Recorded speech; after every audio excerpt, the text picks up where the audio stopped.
نحمده ونصلي على رسوله الكريم اما بعد فاعوذ بالله من الشیطان الرجیم بسم اللہ الرحمن الرحیم. 30 میں بھی پڑھتے ہیں کہ نبی صلی اللہ علیہ وسلم نے فرمایا جو شخص 10 بار قل هو اللہ احد پڑھتا ہے اس کے لیے جنت میں ایک محل بن جاتا ہے. عمر رضی اللہ عنہ کہنے لگے کہ اے اللہ کے رسول صلی اللہ علیہ وسلم اس طرح تو ہم بہت سارے محل اپنے لیے تیار کر لیں گے، یعنی بہت دفعہ ایسا ہی عمل کریں گے.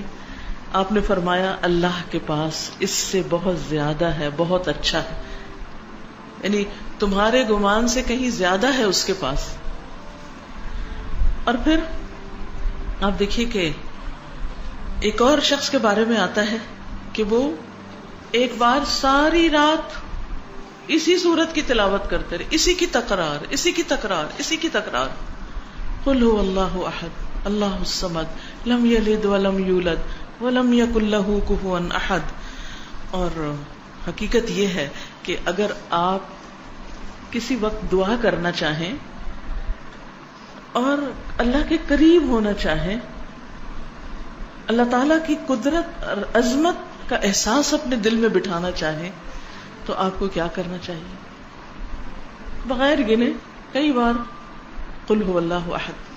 اگر آپ کو ریاکاری کا ڈر ہے، شرک کا اندیشہ ہے، شرک سے ڈرتے ہیں، اپنے اندر اخلاص پیدا کرنا چاہتے ہیں تو اسی صورت کو پڑھیں، بار بار پڑھیں اور پھر اس کی تاثیر آپ دیکھیں. یہ کرنے سے پتہ چلتا ہے.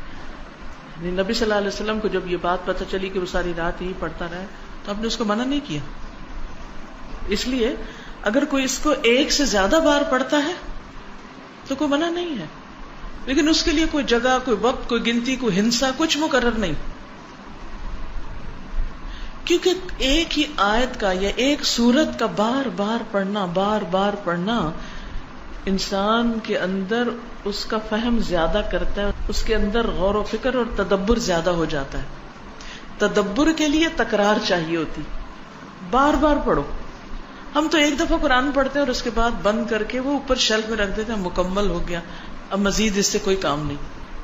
اس کی فضیلت یا اس کے بارے میں یہ بھی آتا ہے کہ یہ انسان کی بیماریوں کو دور کرنے والی. اب بیماریوں کو کیسے دور کرنے والی؟ سب سے بڑی بیماری اور علت کیا ہے؟ شرک. سارے غم ہی شرک کی وجہ سے آتے ہیں، ساری مصیبتیں شرک کی وجہ سے آتی ہیں. اللہ سبحانہ وتعالیٰ کی ناراضگی شرک کی وجہ سے آتی، چاہے شرک اکبر ہو چاہے شرک اصغر ہو. شرک اکبر تو بتوں کو پوجنا، اور شرک اصغر کیا؟ ریاکاری کرنا، دکھاوے کے کام کرنا، اپنے نیک کاموں پہ فخر کرنا، لوگوں کو بتانا کہ میں کیسا کیسا نیک ہوں. تو اس کا علاج کیا ہے کہ انسان قل هو اللہ احد پڑھے.